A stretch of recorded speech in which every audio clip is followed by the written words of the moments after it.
Hey, peace world. Thanks for pressing play on another Pay Me No Mind sports and entertainment video. Definitely getting into some bite down boxing talk here on a great fight Saturday. Actually, in like 2 minutes, 60 seconds or something, the zone cards are getting ready to start with the women's triple header with Katie Taylor and Gutierrez, Harper and Thurlands, I think is the name. And then the other one, oh, Rachel Ball and Guanini. I think that's going to be a pretty exciting card. Especially, I want to see more of Rachel Ball. I think she's pretty interesting. I mentioned her. I keep calling her the redhead from Game of Thrones, but I want to see more of her. And then Harper, that's just she holds a belt in a very interesting weight division for the ladies. Harper came out and made a comment about Michaela Mayer. I dig that fight. I like to see the rematch between Harper and Natasha Jonas. So, and then I want to see what Katie Taylor does. So that's starting right now. What I wanted to come on really quickly and just talk about was a couple of things that I noticed, insignificant things really, but I noticed them about the undercard for tonight's Terrence Crawford versus Kell-Brook. I went to go say something earlier on my preview video about Elvis, the 140-pound prospect Elvis Rodriguez, and realized he's not on the card anymore. And then I thought I got my information switched up with the Edwin Rodriguez guy who's facing Joshua Greer Jr. And something isn't right. So anyway, I went back and looked at it. There was a press release from Top Rank on November 5th that said Elvis Rodriguez was a part of this card, but they did have him down as an opponent yet to be named. I guess something happened. They couldn't get that. They couldn't get the right opponent. They were trying to step him up a little bit. He had to fight with the I can't remember his name.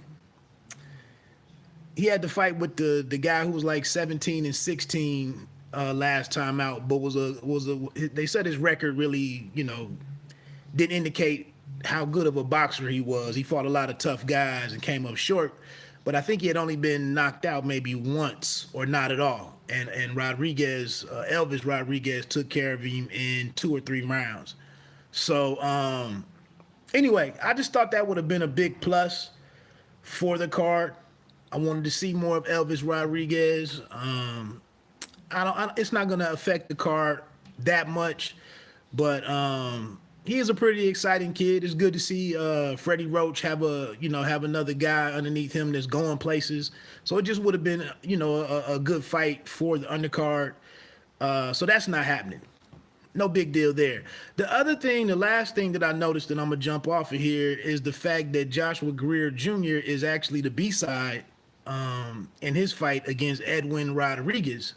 And I mean, again, in the big scheme of things, I don't know how important that is, but I mean, Greer had been, he was on a great track. He was on a win streak of 19 fights before he lost the fight to Mike Plania a few months ago.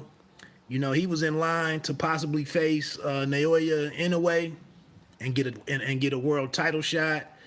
He was in the mix. And it's just interesting, after one loss, to see him pop up on the B side of things was I noticed it.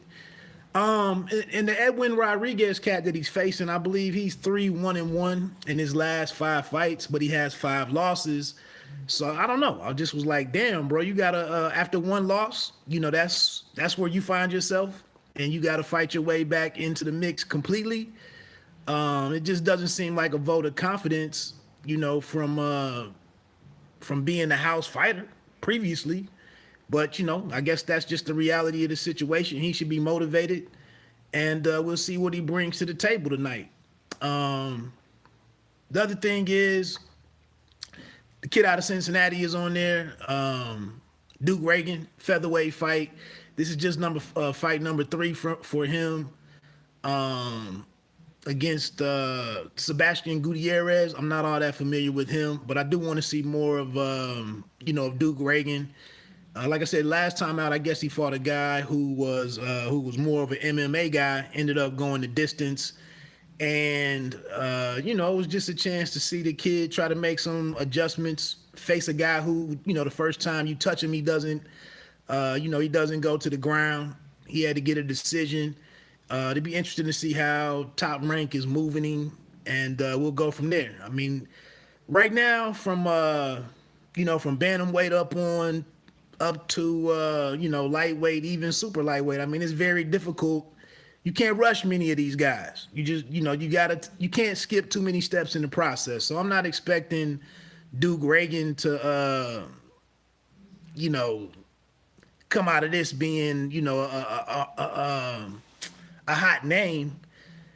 And that's the beauty of ESPN Plus. That's the beauty of some of the cards that you see on FS1.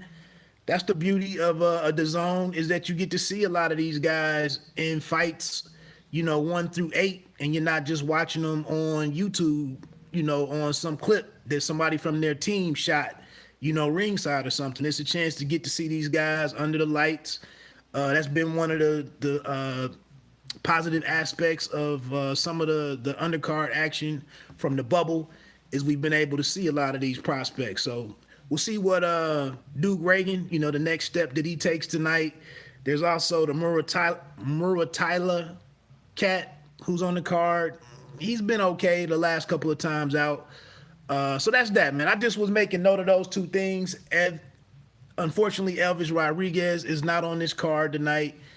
Like I said, they didn't even come out and say what happened and why he's not on there. I guess they just never got an opponent, or the right opponent.